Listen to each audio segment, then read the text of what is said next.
Hello दोस्तों, नमस्कार। स्वागत है आपका JKSP यूट्यूब चैनल में। दोस्तों, आज आपको पति पत्नी की दिल को छू लेने वाली कहानी के बारे में बताने जा रहे हैं। आजकल दोस्तों, जैसा कि प्यार होना, शादी होना और कुछ ही समय में डाइवर्स होना इतनी आम बात हो गई है कि ज़्यादातर लोग ऐसी घटनाओं को अब ज़्यादा अहमियत ही नहीं देते। उनकी तरफ से कभी बेवजह हो रहे अलगाव को रोकने का कोई प्रयास भी नहीं किया जाता। आज की ये कहानी ऐसे ही हो रहे अलगाव की है, जिसे खुद एक पत्नी अपने शब्दों में बता रही है। कहानी जैसे जैसे आगे बढ़ती है, तब हम जान पाते हैं कि पत्नी का नजरिया जो है वो कितना अलग है अपने पति के विचारों से। और कहानी का अंत हमारी आंखें भिगोने में सफल होता है। मेरे पति पेशे से एक इंजीनियर हैं। मैं उनसे स्थिर शांत स्वभाव के लिए प्यार करती थी, और जब मैं उनके चौड़े कंधों पर अपना सिर झुकाती थी तो मुझे गर्म जोशी और अजीब सा सुकून का एहसास होता था। 3 साल प्रेम मिलाप और अब शादी के 2 साल बीतने के बाद मुझे यह स्वीकार करना होगा कि मैं इससे थक गई हूँ। मेरे पहले उसे प्यार करने के जो भी कारण थे, अब वह मेरी सारी बेचैनी के कारण बन गए। और मैं एक भावुक महिला हूँ, और जब रिश्ते और मेरी भावनाओं की बात आती है तो मैं बेहद संवेदनशील हूँ। और मैं रोमांटिक पलों के लिए उसी तरह तरस रही हूँ जैसे कंडी के लिए एक छोटी सी।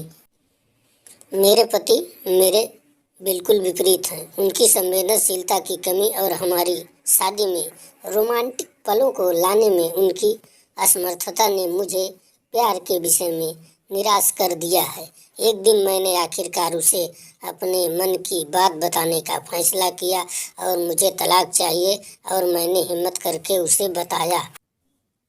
आखिर क्यों? चौंकते हुए उसने पूछा। मैं थक गई हूँ। दुनिया में हर चीज का कोई कारण नहीं होता है, मैंने कहा। वह पूरी रात चुप रहा, हर समय हाथ में एक जलती हुई सिगरेट के लिए गहरे विचारों में डूबा रहा। इससे मेरी निराशा की भावना और बढ़ती गई, क्योंकि मैं ऐसे आदमी को देख रही थी जो अपनी दुर्दशा को व्यक्त भी नहीं कर पा रहा था। भला मैं उससे और क्या उम्मीद कर सकती थी? और अंत में उसने मुझसे पूछा, मैं तुम्हारा मन बदलने के लिए क्या कर सकता हूँ? किसी ने सच ही कहा है कि किसी के व्यक्तित्व को बदलना मुश्किल है। मुझे लगता है मेरा उस पर से विश्वास उठना शुरू हो गया है। उसकी आंखों में गहराई से देखते हुए मैंने धीरे से उत्तर दिया, मैं तुम्हें एक सवाल पूछती हूँ। अगर तुम्हारा जवाब मेरे दिल को मना सके तो मैं अपना विचार बदल दूंगी। मान लो मुझे एक पहाड़ की चट्टान पे लिखा एक फूल चाहिए, और हम दोनों को ये पता हो कि उस फूल को तोड़ने से तुम्हारी मृत्यु हो जाएगी। क्या तुम मेरे लिए ऐसा करोगे? उसने कहा, मैं कल तुम्हें इसका जवाब दूंगा। उसकी प्रतिक्रिया सुनकर ही मेरी उम्मीदें धराशायी हो गईं। मैं अगली सुबह उठी तो पाया कि वह चला गया था, और सामने के दरवाजे के पास खाने की मेज पर दूध के गिलास के नीचे उसके खुरदरी लिखावट के साथ कागज का टुकड़ा पड़ा था, जो पढ़े जाने पर ही बयां करता था, प्रिय, मैं तुम्हारे लिए वह फूल नहीं तोड़ूंगा, लेकिन अगर तुम चाहो तो मैं तुम्हें इसके पीछे का कारण जरूर बताना चाहूँगा। यह पहली पंक्ति पढ़ते हैं मेरे दिल के हजारों टुकड़े हो गए। फिर भी मैंने पढ़ना जारी रखा। जब तुम कंप्यूटर का इस्तेमाल करती हो तो तुम हमेशा सॉफ्टवेयर प्रोग्राम को गड़बड़ कर देती हो। अंत में तुम स्क्रीन के सामने बैठकर रोती हो। तो